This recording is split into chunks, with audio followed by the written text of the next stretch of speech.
Front Row is an inclusive meeting layout available on Microsoft Teams Room systems that fosters a deeper connection between in-person and virtual meeting participants.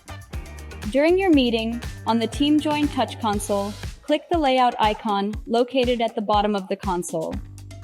From the menu options, select Front Row to enable this mode. Front Row mode also allows you to customize the display. You can choose what to show on the left and right sides of the screen, tailoring the meeting layout to better suit your needs. Please note that Front Row view is exclusive to the Microsoft Teams Rooms Pro subscription. Ensure you have this subscription activated to access and use Front Row mode.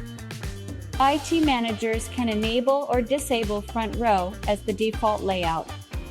When enabled, all meetings will use the Front Row layout by default, and meeting participants are at eye level at the bottom of the screen and feel natural eye contact, which is perceived as very pleasant and enhances collaboration.